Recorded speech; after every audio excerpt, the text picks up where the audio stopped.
नारद जी ने अपनी वीणा दिखाई, बोले ये वीणा ये सामान्य वीणा नहीं है हे वेदव्यास जी, तो ये भगवान ने गिफ्ट में दी है मेरे को। प्रसन्न होकर के ठाकुर जी ने मुझको ऑफर करी है ये।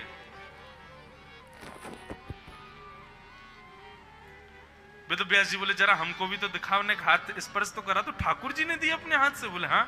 बोले अरे ऐसा क्या किया आपने कि ठाकुर जी इतने प्रसन्न हो गए कि आपको वीणा प्रदान कर दी? नारद जी बोले कथा है, सुनाऊं? बोले सुनाओ। बोले एक बार वैकुंठ में बहुत सुंदर संगीत का कार्यक्रम हुआ, हमको भी बड़े दिन बाद ये कथा याद आई है। एक बार संगीत का बहुत सुंदर कार्यक्रम हुआ वैकुंठ में। अब जब वैकुंठ में ऐसे संगीत के कार्यक्रम होते हैं ना बंधु, सारे देवता जाते हैं, जैसे हमारे यहाँ मेला होते हैं ऐसे वैकुंठ में उत्सव होते हैं, सब देवता जाते हैं। सबसे आगे वीवीआईपी गेस्ट कौन होते हैं? ऑब्वियसली चतुर्भुज नारायण भगवान।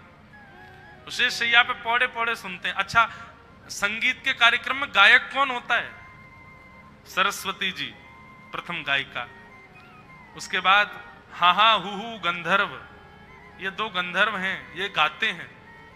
उसके बाद अपनी शिव वीणा लेकर के महादेव आते हैं, वो महादेव भी गाते हैं। सबका गायन होता है। जो भी गाने में और सुंदर कलाकृति में निपुण है उससे। अच्छा एक बात कहूं बंधु, अगर किसी के पास में किंचित भी गाने का स्वर है, कंठ है, किसी के पास में स्वर है, चाहे वो कीर्तन गाने के लिए हो, चाहे वो वैदिक मंत्र गाने के लिए हो, चाहे वो पुराणों के श्लोक गाने के लिए हो, वेदों की ऋचाएं गाने के लिए हो, यदि आपके पास में कंठ है तो निश्चित है यह भी एक प्रमाण है कि ठाकुर जी आपसे मिलना चाहते हैं, इसीलिए आपको कंठ युक्त करके भेजा है। और ये बात हम नहीं कह रहे हैं, ये बात भी हमारे वृंदावन के अष्ट सखाओं में से श्री कुंभन दास जी की ये वाणी है कि यदि कोई कंठ युक्त है, किसी के पास में गला है, गले का मतलब होना है कि बहुत सुंदर गायक होना नहीं, सामान्य है, इतना है कि हाँ कीर्तन ताल में गा लेते हैं, स्वर में गा लेते हैं, इतना कंठ भी यदि तुम्हारे पास है तो कंठ युक्त करके ठाकुर जी उसी को भेजते हैं जिससे ठाकुर जी स्वयं मिलना चाहते हैं। भैया यदि किसी पर यदि स्वर है तो अपनी पीठ थपथपा लो कि हम तो ऑलरेडी रजिस्टर्ड हैं, वीजा हमको पहले से मिला हुआ है, हमको इंटरव्यू की आवश्यकता नहीं है। बस उस कंठ का प्रयोग लोक रंजन के लिए मत करिए, उस कंठ का प्रयोग जन रंजन के लिए बिल्कुल मत करिए। फिर तो वो येन केन प्रकारेण उस कंठ से सारी सेवा ठाकुर जी की ही होनी चाहिए। एक बार महाराज जी छोटी सी कथा और सुनाए। कुंभन दास जी को, कुंभन दास जी के स्वर से प्रसन्न होकर के फतेहपुर सीकरी के राजा ने उनको अपने दरबार में गाने के लिए बुलाया। 10 बार सैनिक भेजे, नहीं गए। 11वीं बार सैनिक आए तो फिर कुंभन दास जी इसलिए गाने गए, बोले कि नहीं जाऊंगा तो ये बार बार आते रहेंगे। कुंभन दास जी चले गए। कुंभन दास जी गए तो राजा से कहा कहिए क्या करना है? बोले कि आप एक दिन भैरव राग गा रहे थे, मुझे बहुत अच्छा लगा था, आप मुझे गा के सुनाओ। कुंभन दास जी बोले पक्का है ना, केवल राग भैरव सुनना है, गाने के लिए मैं स्वतंत्र हूं, कुछ भी गा सकता हूं? बोले हाँ शब्द आप कुछ भी गाओ, राग भैरव गाना। कुंभन दास जी बोले अब सुन तू। और कुंभन दास जी ने गाया,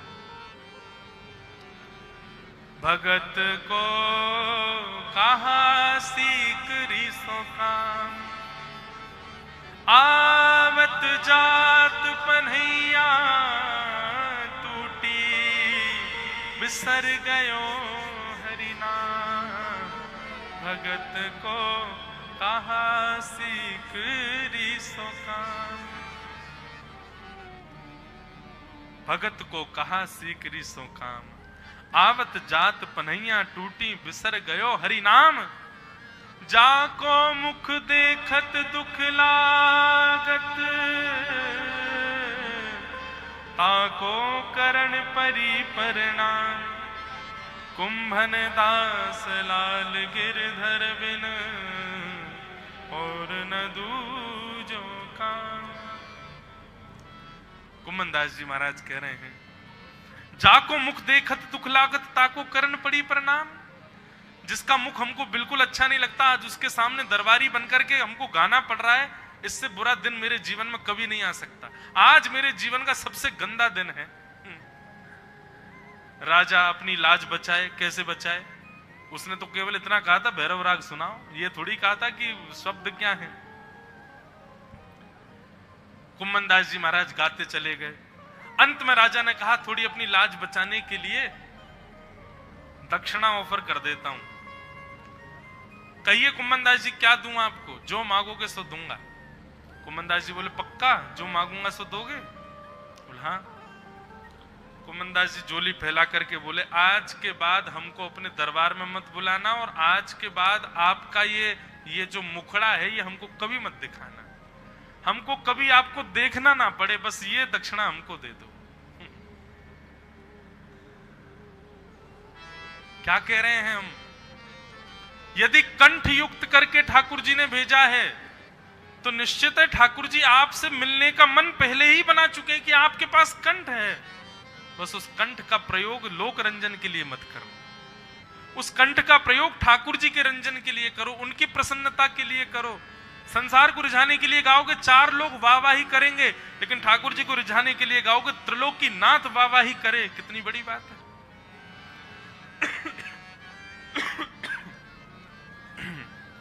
अब मेरे को बार बार यही प्रसंग याद आते जा रहे हैं। ठाकुर जी को गायन इतना पसंद है। कल भी हमने सुनी थी तानसेन की एक कथा और आती है। तानसेन को पता चल गया कि यहां पर राज गवैया बन के नहीं गाना है, यहां तो भाव से गाना है। तो तानसेन अब आता जाता गाता था, ठाकुर जी के सामने आके गाता था।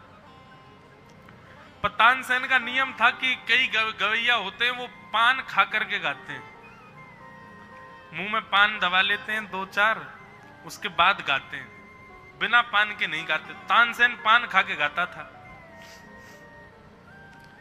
तो गुसाई जी ने एक दिन तानसेन से कहा, बोले सुनो तुम झूठे मुंह से मत सेवा किया करो ठाकुर जी की, ये कोई लोक रंजन की गायकी नहीं है, ठाकुर जी की सेवा कर रहे हो, कुल्ला करके आओ। तो ठीक है, तानसेन बाहर गया। अगली बार जब आया तो महाराज कुल्ला करके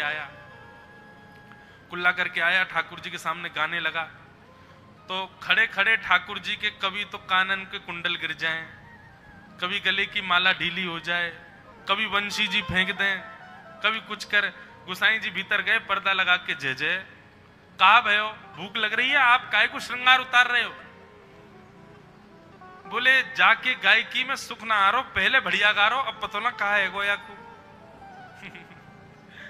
तो गुसाई जी बोले पहले पान चबा के गा रहा था, मैंने सोचा आपकी सेवा कर रहा है तो शुद्ध मुख से करे, कुल्ला करके अब आया। नहीं इससे कहो दोबारा पान खा के आए।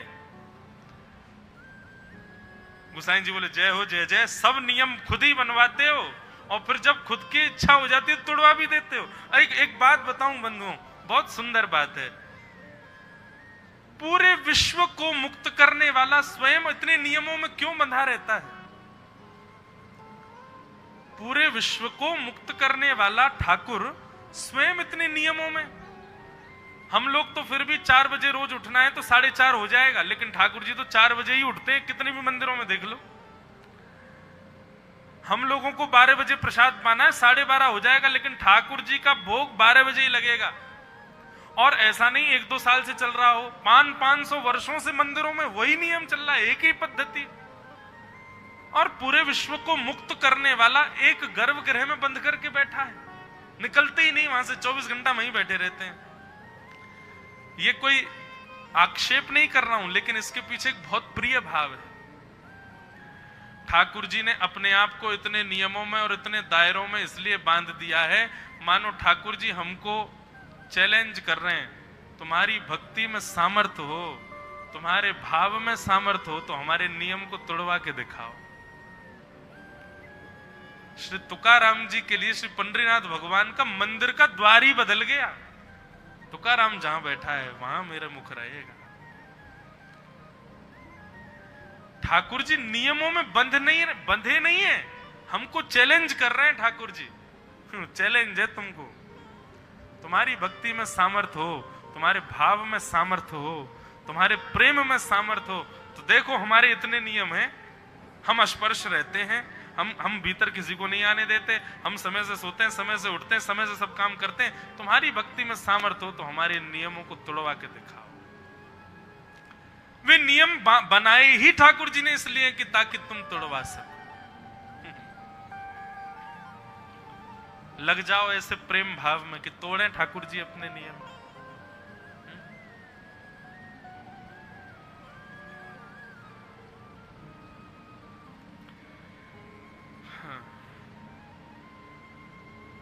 रामदास बोढ़ाना नाम सुना? गुजरात में श्री डाकोर जी का मंदिर है। डाकोर जी में द्वारिकाधीश विराजते हैं अहमदाबाद के पास। द्वारिकापुरी में द्वारिकाधीश अलग है, डाकोर जी के द्वारिकाधीश रण छोड़ रहा है प्रभु। वो रण छोड़ रहा है प्रभु जो अब डाकोर जी में विराजते हैं, वो पहले द्वारिकाधीश मंदिर में रहते थे। और ये रामदास बोढ़ाना जी जो हैं, ये हर एकादशी पर जाते थे और हर एकादशी पर जाकर के दिन भर अन्न नहीं पाते थे, शाम को पहुंचते थे, पैदल चल के जाते थे डाकोर जी से, और शाम को पहुंच करके द्वारिकाधीश का दर्शन करके फिर रात भर जागरण करते थे, रात भर कीर्तन सुनाते थे ठाकुर जी को, और ठाकुर जी को कीर्तन सुना के सुबह होते ही मंगला दर्शन करके फिर निकल जाते थे।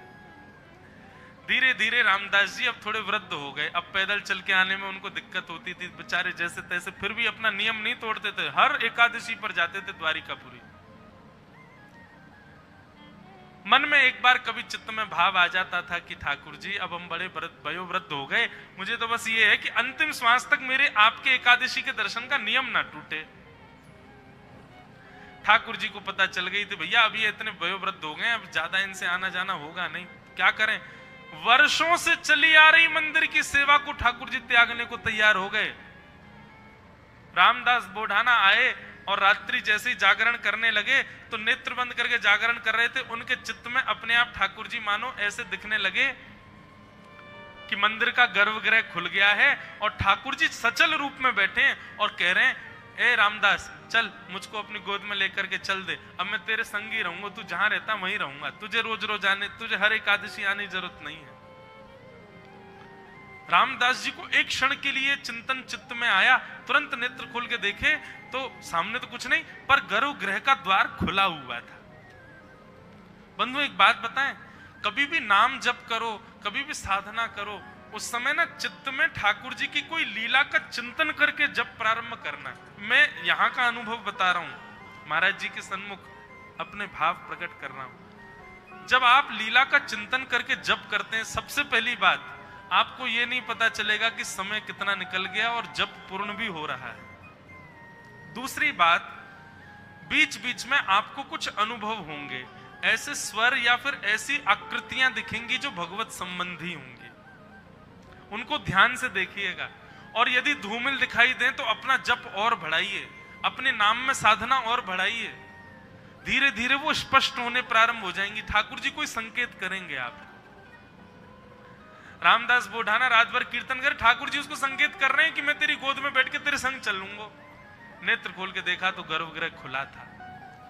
रामदास जी ने धीरे से उठ करके मन में विचार किया, अरे रामदास जीवन भर नियमों का पालन किया, अब तो प्राण त्यागने का समय, कुछ दिन बाद तेरे प्राण चले ही जाने, ठाकुर जी ने संकेत कर दिया है, अब तू जाके ले ही ले ठाकुर जी को। गर्भगृह का द्वार खोल करके भीतर देखा, श्री द्वारिकाधीश खड़े हैं और महाराज तुरंत भीतर प्रवेश करके अपनी भुजाओं से जैसे उठाया, इतने हल्के हो गए ठाकुर जी, रुई के जैसे हल्के हो गए, मानो जैसे स्वयं तैयार बैठे उसके संग चलने के लिए।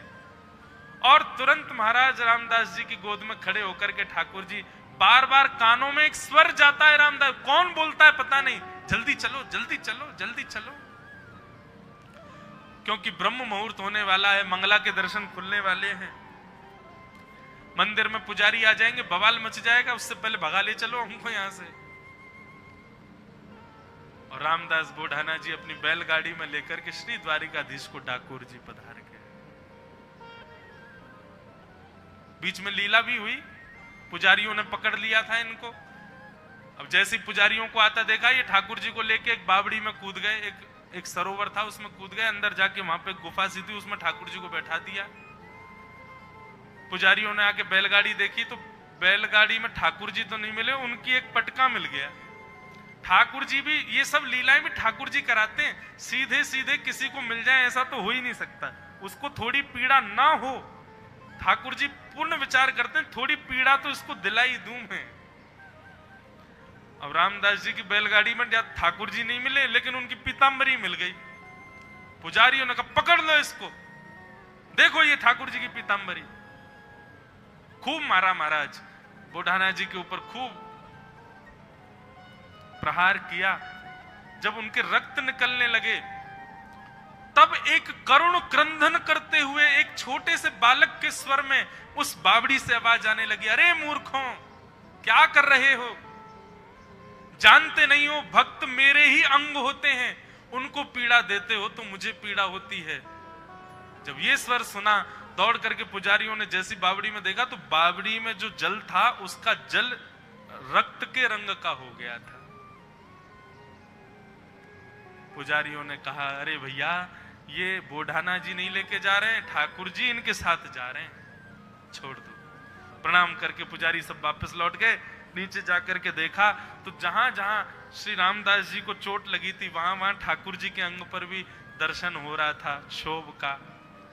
नेत्रों से नीर बहाने लगे, चरणों में मेरी वजह से कष्ट हो गया ठाकुर जी। प्रणाम करके जैसे ही देखा तो ठाकुर जी का भी घाव ठीक हो गया, बुढ़ाना जी के घाव भी ठीक हो गए, और अपने अंग से भर करके बुढ़ाना जी उनको लेकर के ठाकुर जी पर। कितनी लीलाएं सुनाऊं। ठाकुर जी नियमों में रहते ही इसलिए हैं, तुम में हिम्मत हो तो तुड़वा लो। तुम्हारा प्रेम यदि उज्जवल होगा, श्रेष्ठ होगा, तो ठाकुर जी नियम तोड़ने के लिए ही नियम में बैठे।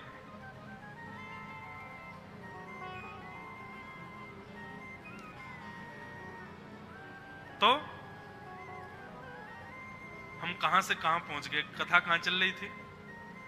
नारद जी, हाँ, वैकुंठ में एक संगीत का कार्यक्रम हुआ, तो मैं इस बात पर चर्चा कर रहा था कि कंठ मिले तो समझो भगवान की कृपा है। कहां से कहां कथा चली जाए क्या, 1 महीना तक है, कहां जाएगी, लौट के तो यहीं आएंगे। भाव से चल रही है।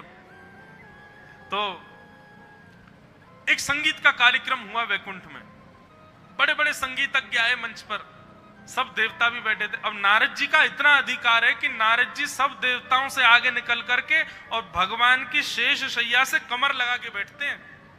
ठाकुर जी को प्रणाम करके, जैसे किसी का बहुत अधिकार होता है, गुरुजनों के बहुत समीप रहता है, ऐसे ही नारद जी सीधे जाते हैं और ठाकुर जी को प्रणाम करके शेष शैया से कमर लगा के बैठते हैं ठाकुर जी के चरणों के पास।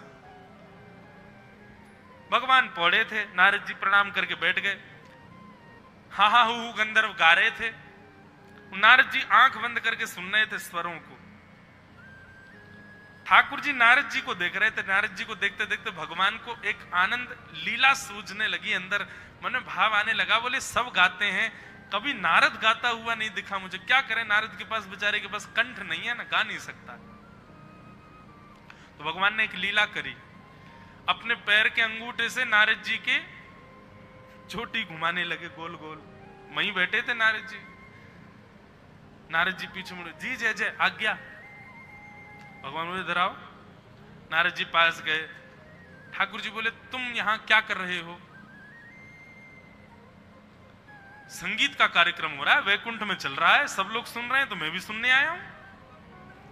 भगवान बोले वो बात तो ठीक है, पर संगीत तो उसको सुनना चाहिए ना जिसको संगीत थोड़ा बहुत आता हो। तुमको सारे गामा पध सा भी नहीं आता, फिर यहाँ क्यों बैठे हो? चलो जाओ भजन करो अपना, निकलो यहां से। नारद जी बोले भगवान ऐसा अपमान तो मत करो। बोले नहीं नहीं नहीं, जाओ, जिसको संगीत का ज्ञान ही नहीं है उसको यहाँ आना ही नहीं चाहिए, चलो जाओ यहाँ से। और यहाँ बैठना है, संगीत सीख के आओ पहले। नारद जी को तो बड़ी अपनी, ऐसा नहीं कि उनको अपमान बोध होता है, पर हाँ सब देवता हंसने लगे, वाह, उछल कूद के आगे जाके बैठ जाता है, ले ठाकुर जी ने भगा दिया। नारद जी सबको देखने लगे, मोटे मोटे आंसू। आजकल तो आज तक तो बड़ी प्रायोरिटी मिलती थी ठाकुर जी से, और आज ठाकुर जी कह रहे हैं जाओ यहां से। नारद जी बोले जय जय, अब देखना ऐसा संगीत सीख के आऊंगा, ऐसा संगीत सीख के आऊंगा, ऐसा संगीत सीख के आऊंगा, देखना आप। भगवान बोले ठीक है जाओ, अब निकलो यहां से, हमको सुनने दो। नारद जी बेचारे वहां से चले गए। ठाकुर जी तो विनोद कर रहे थे, आनंद कर रहे थे। नारद जी गए सीधे चित्रकेतु के पास। ब्रह्मा जी के पिए हैं चित्रकेतु। चित्रकेतु के पास जाकर के नारद जी बोले, इस ब्रह्मांड में सबसे बड़ा संगीत का उद्गाता कौन है, सबसे बड़ा संगीत का ज्ञानी कौन है, उसका पता बताओ, मैं सीखने जाऊंगा। चित्रकेतु ने नेत्र बंद करके देखा, कहा, बोले हिमालय पर्वत के ऊपर चोटी पर एक वृक्ष है, जहां पर भयानक भीषण सर्दी पड़ती है, वहां उस वृक्ष के ऊपर एक उल्लू बैठा है, वो उल्लू संगीत का सबसे बड़ा ज्ञानी है, जाइए। नारद जी महाराज हिमालय पर आ गए। उल्लूखल उल्लू के पास बैठे, बोले गुरुदेव हमको संगीत सिखाओ। और महाराज उस भयावह सर्दी में नारद जी महाराज ने 2000 वर्ष तक उस उल्लू से संगीत की विद्या को ग्रहण किया, संगीत सीखा। केवल किस लिए? ठाकुर जी को रिझाने के लिए। 2000 वर्ष तक संगीत सीखा। जैसे ही प्रणाम करके जाने लगे तो उल्लू महाराज बोले, सुनिए, अपने संगीत को थोड़ा और तराशने के लिए ना कुछ समय आप महादेव के पास जाओ, कुछ दिन महादेव से भी संगीत सीखो। ठीक है। और 1000 वर्ष के लिए फिर नारद जी महाराज महादेव के पास गए, वहां संगीत सीखा। 3000 वर्ष साधना की संगीत की। और महादेव के यहां सीखने के बाद एक दिन महादेव ध्यानस्थ बैठे थे और नारद जी महाराज के स्वर को सुनकर के बस उन्होंने प्रसन्न होकर के आशीष दे दिया, वाह बहुत सुंदर। बस महादेव बहुत सुंदर बोलते हैं, उसके बाद क्या करना। 1000 वर्ष वहां साधना सीखने के बाद नारद जी बोले, अब सुनाऊंगा ठाकुर जी को, मुझे भगा दिया था वहां से। अच्छा, ये कोई प्रतिस्पर्धा या ईर्ष्या नहीं, ये प्रेम जहां प्रेमी होते हैं वहां ऐसी बात हो जाती है ना। नारद जी बोले, मुझको भगा दिया था सभा से, तुम जानकार नहीं हो, अब देखना ऐसा गाऊंगा, ये हा हा हु गंधर्व भी मेरे सामने नतमस्तक हो जाएंगे। अरे सरस्वती का स्वर भी मेरे सामने फीका लगने लगेगा। ठाकुर जी के प्रति थोड़ी सी लड़ाई झगड़े की भाव आ जाए, यहां तक तो ठीक था, पर हा हा हु गंधर्व और सरस्वती, इनके प्रति जो ईर्ष्या का भाव आया, ठाकुर जी को यह प्रिय नहीं था। भगवान बोले, नारद श्रेष्ठ तो हो गया, लेकिन ईर्ष्या आ गई इसके चित्त में। भगवान बोले, एक लीला करते हैं। और तभी नारद जी महाराज वैकुंठ जा रहे थे तो रास्ते में एक सुंदर नगर पड़ा, बड़ा सुंदर। वहां के लोग इतने सुंदर कि किसी भी व्यक्ति को देख लो उसी को देखते रह जाओगे, इतने सुंदर। लेकिन हर व्यक्ति में एक कमी, किसी की एक उंगली नहीं है, किसी के एक पाम नहीं है, किसी का एक हाथ नहीं है, किसी की एक आंख नहीं है, किसी का एक कान नहीं है, हर व्यक्ति अपंग उस नगर में। नारद जी महाराज बोले, कितनी सुंदर नगर, मैं 3000 वर्ष की साधना में गया, एक नया नगर ही बन गया, लेकिन भैया इस नगर में सब लोग अपंग जैसे क्यों हैं? एक भी व्यक्ति परिपूर्ण नहीं है।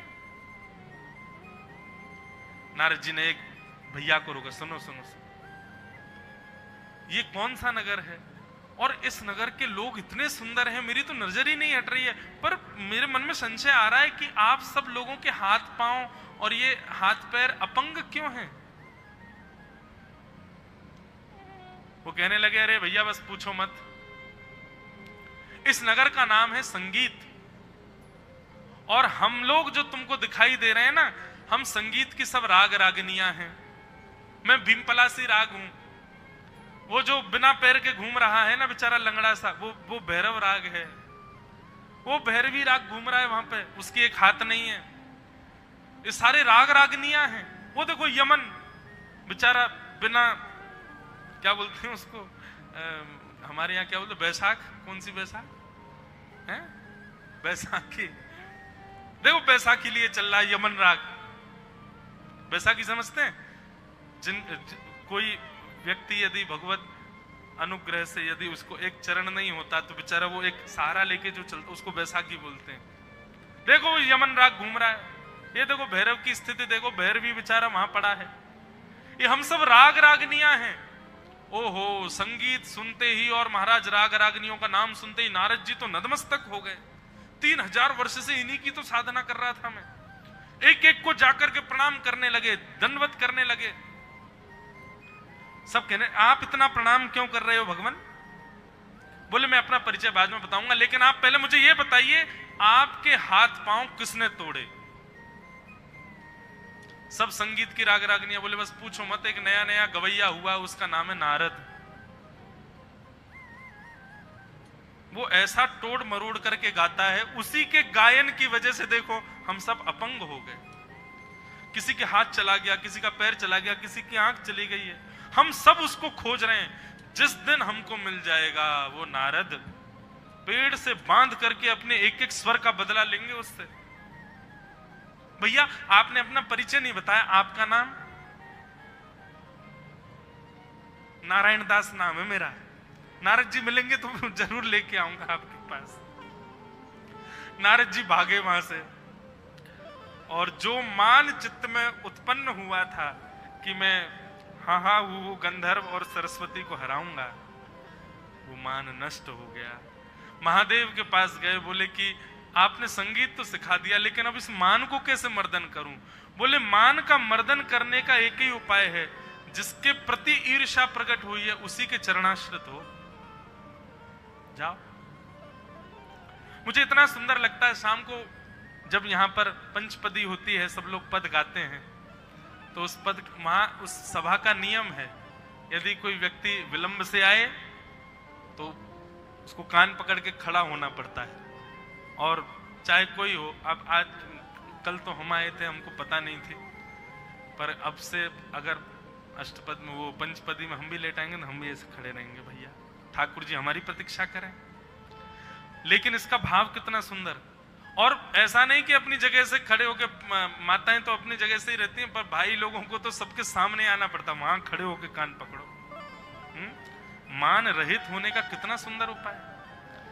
महाराज जी ये नियम तो हमको लग रहा है कथाओं में भी लागू करवाना चाहिए। जो कथा में 3 बजे, मतलब 3 बजे के बाद आवे, व्यासपीठ के बाद जो कथा में आए, खड़े हो जाओ, पहले कान पकड़े खड़े रहो तुम। ऐसा नियम हर कथा में होना चाहिए। कितनी जल्दी मान रहित हो जाएंगे लोग।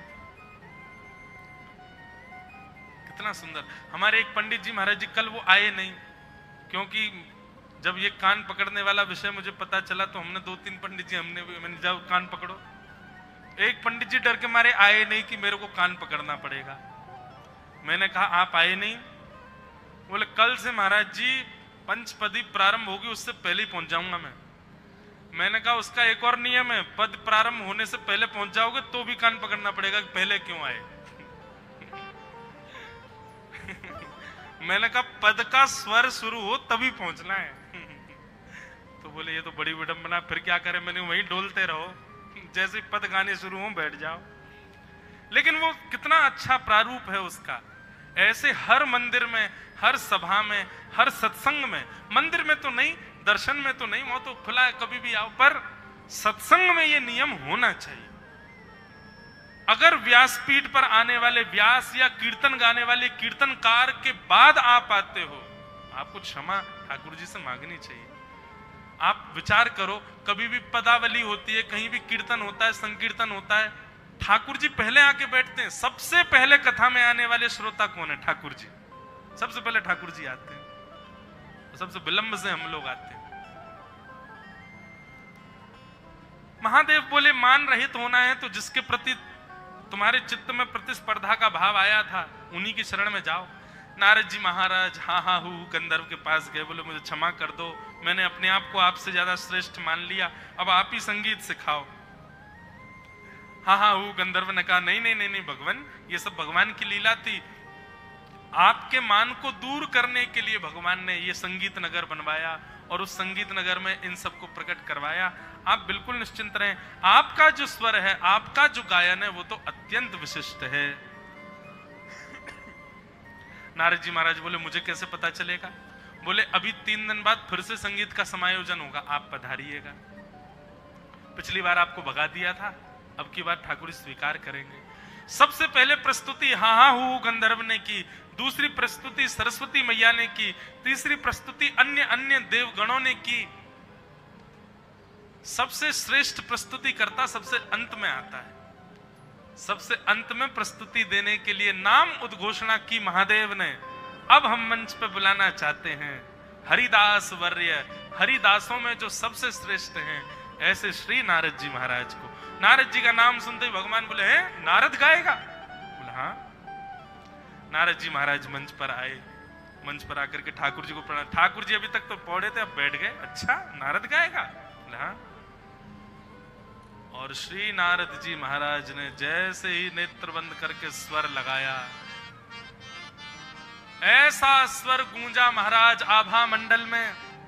औरों की स्थिति तो मैं क्या वर्णन करूं, पर बस ये स्थिति समझ लीजिए कि जैसे ही नारद जी ने गाना प्रारंभ किया, शेष शैया पर खड़े होकर के चतुर्भुज उठा करके ठाकुर जी नृत्य करने लग गए श्री नारद जी के भाव को सुन करके। ऐसा स्वर गाया महाराज। भगवान सोचने लगे मैं क्या दूं क्या दूं, मुझे कुछ देना है, नारद को उपहार देना है। तभी महाराज सरस्वती अपनी वीणा लेकर के आई। सरस्वती जी की वीणा साधारण नहीं है, उस वीणा में भी सृजन और संहार की सामर्थ्य है। यदि सरस्वती जी गंभीर राग बजा दें तो पूरे विश्व का संहार हो सकता है, और सरस्वती जी प्रेम राग बजा दें तो विश्व बन भी सकता है। वो संहार और विनाश का भी कारक है वो वीणा ला करके भगवान को प्रदान की, और भगवान ने वही वीणा प्रेम प्रसन्न होकर के नारद जी महाराज को अर्पित करके अपने हृदय से श्री नारद जी को लगा दिया। बोलो भक्त वत्सल भगवान। देव दत्ताम इमाम वीणाम स्वर ब्रह्म विभूषिताम मूर्छयित्वा हरिकथा गायमानश्चराम्यहम्। हमारे पूज्य श्री मलुकपीठ वाले महाराज जी एक बार एक बात कह रहे थे, ये देवदत्ता वीणा क्या है? देवदत्ता वीणा क्या है? ठाकुर जी के प्रति प्रकट होने वाला, ठाकुर जी को रिझाने के लिए प्रकट होने वाला चित्त में जो भाव है, वही देवदत्त वीणा है। जब तक आप संसार के रंजन के भाव से चित्त में भाव प्रकट कर रहे हो, तब तक नहीं। जिस दिन ऐसा भाव आ जाए कि मुझे ठाकुर जी को प्रसन्न करना है अपनी इस भाव से, इस कला से, इस स्वभाव से, वही आपकी देवदत्त वीणा है। वो ठाकुर जी के द्वारा दिया गया ही भाव है। ठाकुर जी आपसे वो सेवा लेना चाहते हैं, इसीलिए आपके चित्त में ये भाव आ रहा है। नारद जी महाराज बोले ये देवदत्ता वीणा है, इससे मैं ठाकुर जी को रिझाने के लिए सुंदर स्वर प्रकट करता हूं, गाता हूं, आनंद करता हूं। और श्री नारद जी महाराज ने वेद व्यास जी से कहा, भगवान ये मेरे पूर्व जन्म की कथा का प्रभाव मैंने आपको बताया। समाधि लगा करके नाम जप से प्रेम करके मैं ठाकुर जी का इतना प्रिय बन सकता हूं, तो आप एक दिव्य ग्रंथ की रचना क्यों नहीं कर पाएंगे? आप समाधि लगाओ। और श्री वेदव्यास जी महाराज समाधिस्थ हुए। समाधि लगा करके श्री वेदव्यास जी महाराज ने ठाकुर जी के मधुर प्रेममय लीलाओं का चिंतन किया, और लीलाओं का चिंतन करने के बाद जब नेत्र खोल करके देखा तो सामने एक सुंदर संहिता तैयार हो गई। उसी ही संहिता का नाम क्या है? श्रीमद् भागवत महापुराण। बोलो भागवत महापुराण की जय। सम्यक हितम यासा संहिता, जो सबका हित करे वो है संहिता। ऐसी सुंदर संहिता का तैयार निर्माण किया। किस भाव से किया? भक्ति योगे न मनसी सम्यक प्रणिहिते मले अपश्यत पुरुषम पूर्वम माया च तदपाश्रयाम अनर्थोपशमं साक्षात् भक्ति योगमदुक्षजे लोकस्य जानतो विद्वान् चक्रे सात्वत संहिता। एक सात्वत संहिता का तैयार निर्माण किया जिसका नाम श्रीमद् भागवत हुआ। लोकस्य जानतो विद्वांस, लोक हित के लिए। और लोक हित किसमें है? लोक हित इसी में है कि लोक और इस लोक में रहने वाले समस्त प्राणी ठाकुर जी से प्रेम करें, ठाकुर जी के प्रति श्रद्धा, ठाकुर जी के प्रति आस्था, ये तो सबकी प्रकट हो जाती है, परंतु लोक हित इसी में है कि आप ठाकुर जी को प्रिय दृष्टि से देखो और उनके प्रति प्रेम भाव रखो। ऐसा प्रेम भाव आप सबके और मेरे चित्त में प्रकट हो, इसी के लिए वेद व्यास जी ने श्रीमद् भागवत की रचना की। अब भागवत की रचना के पश्चात वेद व्यास जी ने मन में विचार किया, घर घर में जन जन तक इसको कैसे पहुंचाया जाए। तब उन्होंने अपने ही पुत्र श्री सुखदेव जी का स्मरण किया, जो कि हिमालय पर जाकर के भजन कर रहे थे। बालकों के द्वारा वेणु गीत का एक श्लोक याद करवा करके भेज दिया। उस वेणु गीत के श्लोक को सुनकर के श्री सुखदेव जी महाराज अत्यंत व्याकुल हो गए ठाकुर जी की प्राप्ति के लिए, और व्याकुल स्थिति में अपने पिता के चरणों में आके प्रणाम करके बोले, भगवान ये वरहा पीड़म नटवर वपुः कर्णयो कर्णकारम, ये मोर मुकुट पहनने वाले, मकराकृत कुंडल पहनने वाले, वंशी का नाद करने वाले, ये इस श्लोक में दिखने वाले जो बालक है, ये कौन है? ये परब्रह्म है। और ये अगर ये परब्रह्म है तो फिर अपनी ब्रह्मता का त्याग करके इतने बालकों जैसी हरकत कैसे कर रहा है? ये अपनी प्रभुता भूल करके इस प्रकार ब्रजमंडल में, वृंदावन में लीला कर रहा है। ठाकुर पिताजी, मुझे इनके बारे में जानना है, कृपा करके मुझे इनका विस्तार से वर्णन सुनाओ। तब वेद व्यास जी महाराज ने अपने पुत्र श्री सुखदेव जी महाराज को, ऐसा भाव आता है परीक्षा के लिए उनको जनक जी के यहाँ भेजा गया, आदि आदि क्रम हुए। सामान्य कथाओं में इनका खूब विस्तार किया, इसलिए यहाँ उन कथाओं का विस्तार करें जो सामान्य कथाओं में नहीं कर पाते। सुखदेव जी महाराज को भागवत सुना करके कहा, पुत्र अब इसका प्रचार करो। सुखदेव जी महाराज वही भागवत की गाथा लेकर के गंगा के तट पर गए। वहां एक प्यासा मिला जिसका नाम था परीक्षित, और उसी परीक्षित को श्री सुखदेव जी महाराज ने सप्ताह 7 दिन तक कथा सुनाई। पहले दिन मैंने एक बात स्पष्ट की थी बंधुओं, कथा 7 दिन नहीं सुनानी थी परीक्षित को। परीक्षित के पास दिन ही 7 थे, कहां जाते? उनकी आयु ही 7 दिन की थी। यदि उनको 1 महीना में मृत्यु का श्राप मिलता तो शायद सुखदेव जी के प्रवचन 1 महीने तक ही चलता। भागवत कथा की कोई अवधि नहीं होती बंधुओं, कितने दिन सुनो। अब जिस गति से अभी हम लोग चल रहे हैं, इस गति से तो चातुर्मास की कथा करवाओ, तब जाकर के कृष्ण जन्म होगा।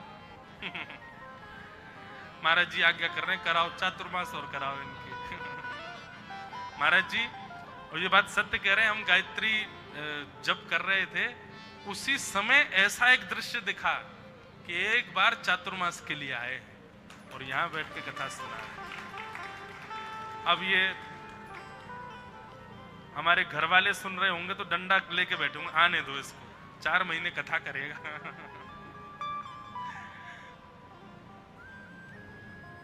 अब क्या बताएं, हम संसार की निवृत्ति की बात बताते हैं, लेकिन हैं तो हम भी गृहस्थी। लेकिन कभी योग बने, ठाकुर जी कृपा करें, सही में कितना आनंद आवेगा।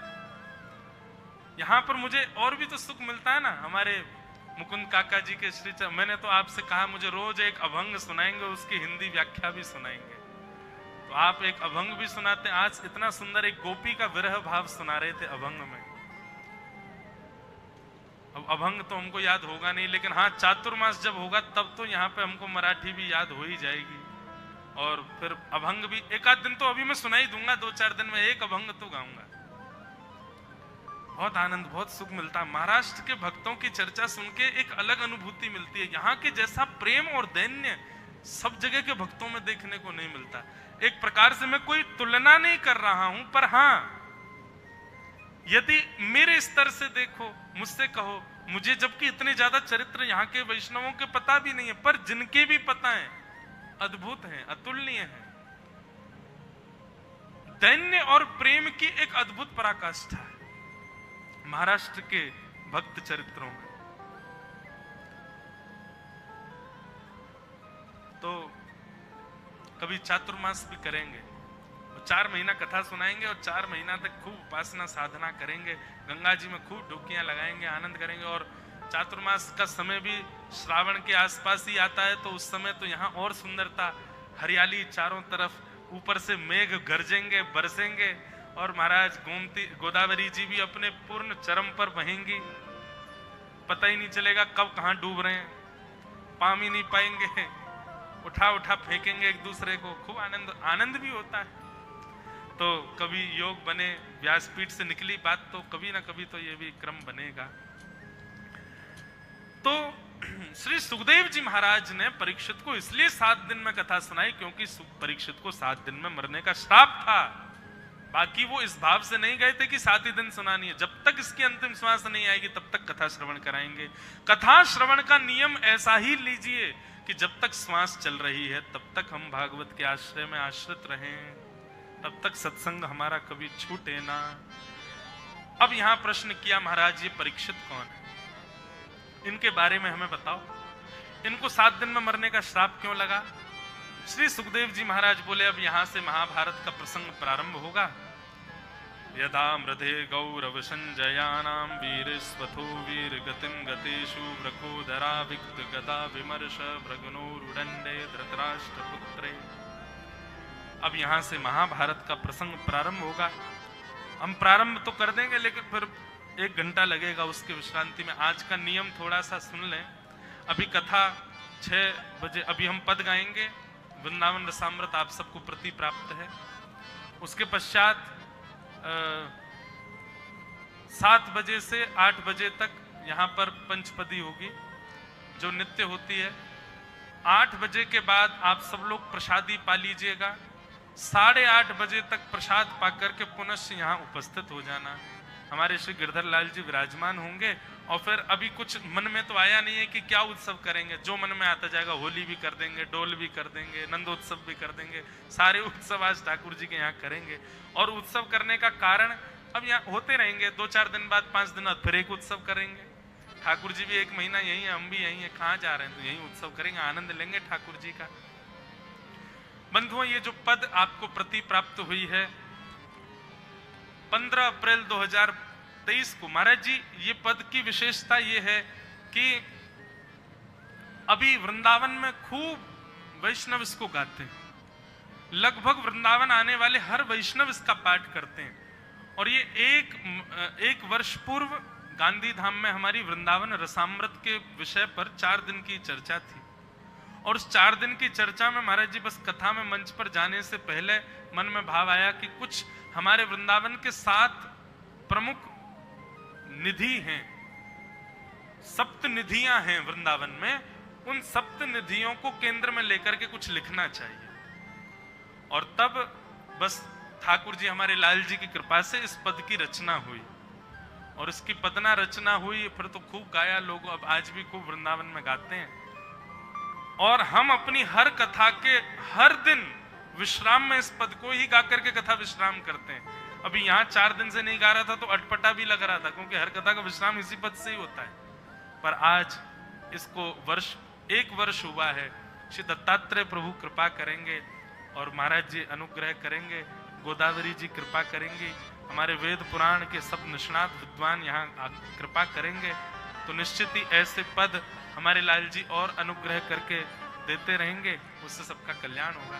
थोड़ा सा जानकारी दें। सप्तनिधि महाराज जी वज्रनाभ भगवान के परपौत्र ठाकुर जी के लीला गमन के बाद जब वृंदावन गए, भगवान की 16,100 पटरानियों को लेकर के, ठाकुर जी तो लीला पूरी करके चले गए, 8 पटरानियां संग चली गई, 16,100 रानियों को लेकर वज्रनाभ आए वृंदावन।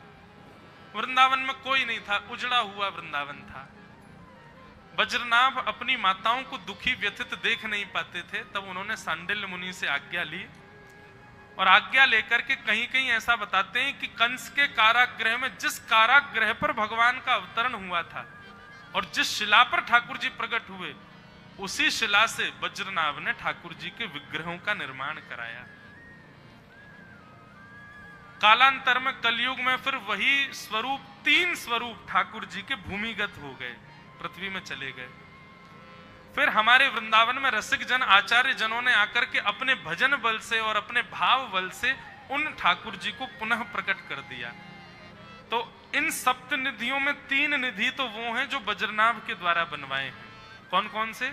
श्री गोविंद देव जी जो कि अब जयपुर में विराजते, पहले वृंदावन में थे, मुगलों के आने पे जयपुर चले गए। दूसरे श्री मदन मोहन जी जो करौली राजस्थान में विराजते हैं, ये भी पहले वृंदावन में थे, मुगलों के शासन पर ये भी राजस्थान चले गए वृंदावन से। तीसरे श्री गोपीनाथ जी, ये भी अभी जयपुर में विराजते हैं, ये भी मुगल शासन के समय पर चले गए। चौथे ठाकुर जी हमारे वृंदावन के श्री राधा रमण लाल, जिनको गोपाल भट्ट गोस्वामी जी ने प्रकट किया। नृसिंह चतुर्दशी थी, गोपाल भट्ट गोस्वामी बोले आप प्रहलाद के लिए खंभ से प्रकट होते हो, क्या मेरे लिए शालिग्राम से प्रकट नहीं होगे? मुझे शालिग्राम नारायण स्वरूप है, पर मैं भी आपका श्रृंगार करना चाहता हूं, मैं भी आपको मुकुट धराना चाहता हूं, मैं भी आपको बाकी अदा में देखना चाहता हूं। प्रहलाद के भाव से आर्तनाद करते हुए जब व्याकुल हुए श्री गोपाल भट्ट गोस्वामी, तो चौथे निधि हमारे वृंदावन में श्री राधा रमन लाल प्रकट हुए। पांचवें हमारे वृंदावन में महादेव के घर के ठाकुर जी, जैसे सबके घर के गोपाल जी होते हैं, ऐसे ही महादेव के घर के ठाकुर जी, श्वेत द्वीप में महादेव जिनकी सेवा करते हैं, ऐसे श्री राधा वल्लभ लाल जी प्रकट हुए। छठवें ठाकुर जी हमारे वृंदावन में श्री जुगल किशोर जी प्रकट हुए, जिनको श्री हरिराम व्यास जी ने प्रकट किया, जो कि अब पन्ना में विराजते हैं मध्य प्रदेश में। और सातवें निधि हमारे वृंदावन के श्री बांके बिहारी लाल जी। सुनिएगा, नारद जी महाराज ने जाकर के वेद व्यास जी से कहा, व्यास जी आपने जितने भी ग्रंथ लिखे हैं, जितना कुछ भी आपने अब तक लिखे, आज जितना रचना आपने की है, सब जगह आपने 4 बातों को प्रधान बताया, धर्म, अर्थ, काम और मोक्ष। लेकिन उनके लिए आपने क्या लिखा जिनको धर्म से मतलब नहीं,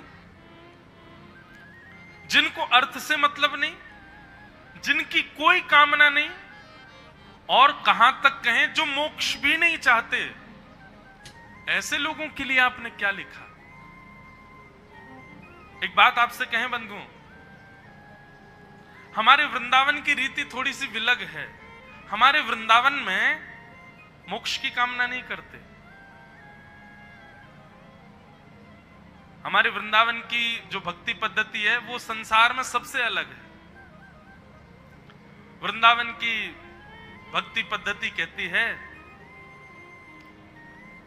हरि जी माने चाकर राखो जी, हरि जी माने चाकर राखो जी, हरि जी माने चाकर राखो जी, चाकर रहसू बाग लगासू, चाकर रहसू बाग लगासू, नित उठ दर्शन पासू, नित उठ दर्शन पासू, वृंदावन की कुंज गलिन में, वृंदावन की कुंज गलिन में, हरि की लीला गासू, हरि जी मोहे चाकर राखो जी, हरि जी मोहे चाकर राखो जी। मीराबाई कहती, हमें मुक्ति नहीं चाहिए, तो बोले क्या चाहिए? बोले वृंदावन में झाड़ू लगावे की सेवा मिल जाए, जीवन पर्यंत यहाँ झाड़ू लगाते रहेंगे, लेकिन यहाँ से कहीं नहीं जाएंगे। हमारे वृंदावन में मुक्ति की कामना नहीं है। श्री राधा रानी के पग पग पे प्रयाग जहां केशव की केली कुंज कोटि कोटि काशी है, यमुना में जगन्नाथ, रेणुका में रामेश्वर, तरु तरु पे पड़े रहत अयोध्या निवासी हैं, गोपिन के द्वार द्वार हरिद्वार बसत जहां, बद्री केदारनाथ फिरत दास दासी हैं, स्वर्ग अपवर्ग वृथा लेकर करेंगे हम क्या, जान लो हमें हम वृंदावन वासी हैं। हमें नहीं चाहिए कछु। वृंदावन की रीति अलग है। कहा करूं वैकुंठ ही जाए, हम वैकुंठ जाके करेंगे क्या? वृंदावन में जो सुख मिल रहा है, वृंदावन में जो आनंद मिल रहा है, वो वैकुंठ में मिलेगा क्या? हाँ, उससे ज्यादा मिल जाएगा, लेकिन हमको ज्यादा चाहिए ही नहीं। हमको तो उतना ही चाहिए जितना वृंदावन में मिल रहा है। हमें तो वृंदावन चाहिए। नारद जी महाराज कह रहे हैं, बोले भगवान, धर्म, अर्थ, काम और मोक्ष, ये चार चतुर्विध पुरुषार्थ संसारी लोग पालन करते हैं। जो ठाकुर जी के हो चुके हैं, जो वैष्णव हो चुके हैं, जो भक्ति पथ के अनुगामी बन चुके हैं, उन लोगों के लिए आपने क्या लिखा? कुछ भी नहीं। जो प्रेम के पथिक हैं, उन प्रेम के पथिकों के लिए आपने क्या लिखा? कुछ भी नहीं। इसलिए मेरी आपसे प्रार्थना है, थोड़ा ध्यान लगाइए, चिंतन करिए, और चिंतन करके अब ऐसा कोई ग्रंथ लिखो जिसके श्रवण के पश्चात, जिसके वाचन के पश्चात, जिसके कथन के पश्चात कृष्ण के प्रति श्रद्धा नहीं, कृष्ण के प्रति प्रेम हो। भगवान के प्रति श्रद्धा नहीं, भगवान के प्रति आस्था नहीं, भगवान के प्रति प्रेम हो। माफ कीजिएगा बंधु, श्रद्धा और आस्था ये सांसारी लोगों की होती है, जो कामना पूर्ति के लिए ठाकुर जी के पास जाते हैं, जो धर्म निवृत्ति के, धर्म के कार्य पूर्ति के लिए ठाकुर जी के पास जाते हैं। पर हम तो वृंदावन वासी हैं, हम ठाकुर जी के पास कछु मांगवे देवे ना जामे, हम तो प्रेम के लिए ठाकुर जी के पास जाते हैं।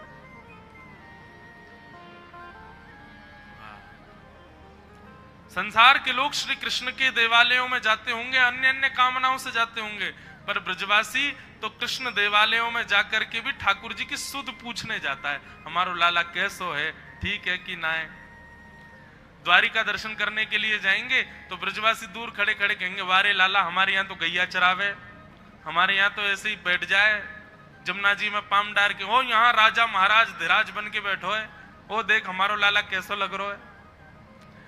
जगन्नाथपुरी में जाएंगे, ब्रजवासी जाकर के जगन्नाथपुरी में कहेंगे, बोले लाला, हमारे यहाँ तो मक्खन मिश्री खावे, घर ते चोरी कर करके खा जाए, और यहाँ देख ऐसी बड़ी बड़ी हंडीन में दाल भात खा रहा है, अरे दारी के तेरो पेट खराब हो जाएगा, इतना मत खाए कर। ऐसे ब्रजवासी। एक जगह तो प्रसंग आता है कि अब भी ऐसा होता तो होगा, कोई अनुभव करता नहीं है, पर एक जगह मैंने पढ़ा था कि श्री जगन्नाथ भगवान एक दिन बड़े प्रसन्न, महाराज यहाँ पुजारी जैसे ही श्रृंगार करने के लिए गया तो ठाकुर जी का जो ब्रह्मवेदी पर स्वरूप था वो ऐसे झूमने लगा, ऐसे मचल रहे थे ठाकुर जी, और बड़े रज रज के अपना श्रृंगार करा रहे थे। बाकी के दिन तो श्रृंगार गिरता रहता है ठाकुर जी का, लेकिन आज तो ठाकुर जी एक एक बार में पूरा श्रृंगार अपना धारण कर रहे थे। पुजारी जी ने कही, बोले जय जय, आज तो बड़े प्रसन्न हो, कहा बात है। उस समय की बात जब रोड नहीं थे, इतने साधन नहीं थे, जंगल थे पूरे, पैदल यात्रा करते थे बैलगाड़ियों में। जय जय, बड़े प्रसन्न हो आज तो, कहा बात है। अब मैं तो ब्रजभाषा बोल रहा हूं, अब उड़िया में ही बोला होगा उन्होंने तो श्री जगन्नाथ भगवान से, आज बड़े प्रसन्न हो, क्या बात है।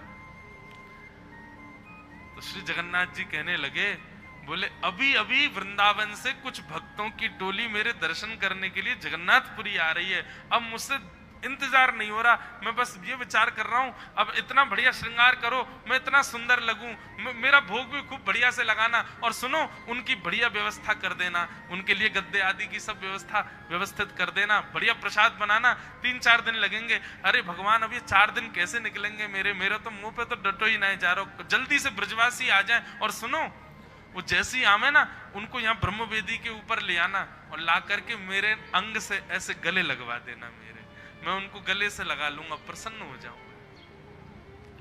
पुजारियों के नेत्रों में आंसू आ गए, बोले कि ठाकुर जी कभी कभी बुरा नहीं मानना, पर संशय होता है कि हम भक्त हैं कि आप भक्त हो, हम भक्ति करते हैं कि आप भक्ति करते हो, हम प्रेम करते हैं कि आप प्रेम करते हो। श्रीमद् भागवत में स्वयं श्री कृष्ण कहते हैं, अहम भक्त पराधीन। बंधुओं, स्वयं को भक्त कहकर के अपने ऊपर अभिमान करने वालों, सावधान हो जाइए, आप भक्त नहीं हैं, ठाकुर जी हमारे भक्त हैं। हमारे ब्रज में काम है, मैं भक्तन को दास और भगत मेरे मुकुट मणि। मैं तो भक्तन को दास हूं और ये भक्त मेरे मुकुटमणि हैं। ऐसा प्रेम ठाकुर जी करते हैं।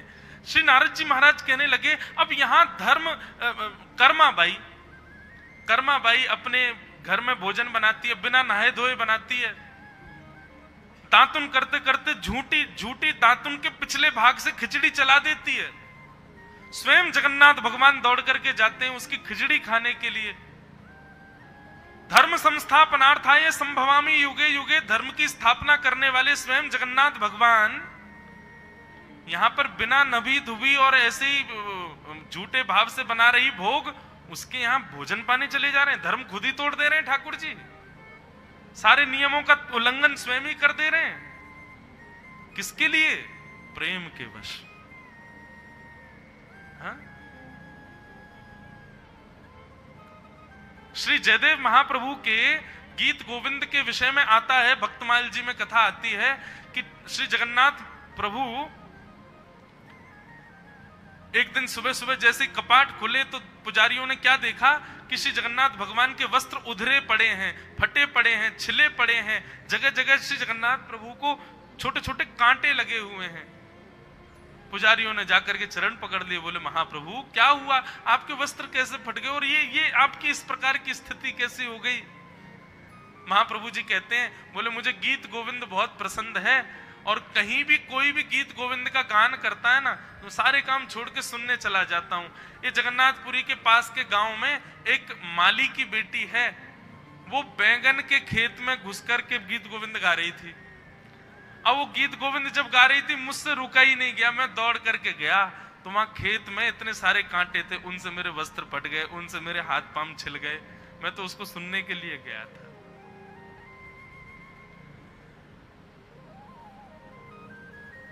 किसकी वजह से? केवल और केवल प्रेम। नारद जी महाराज कहते हैं, व्यास जी आप धर्म अर्थ काम मोक्ष को इतने सारे ग्रंथ और इतने सारे विषयों में प्रधान बता चुके हैं, लेकिन आपके चित्त को जो शांति नहीं है वो उसका कारण यह है कि आपने प्रेम को प्रधान नहीं बताया है अभी तक। मेरी आपसे प्रार्थना, अब जिस ग्रंथ का निर्माण करो इसमें धर्म अर्थ काम मोक्ष को बाहर हाथ जोड़ के खड़े रहने दीजिएगा, यहां पर ऐसा ही वर्णन कीजिएगा जिसमें प्रेम प्रधान।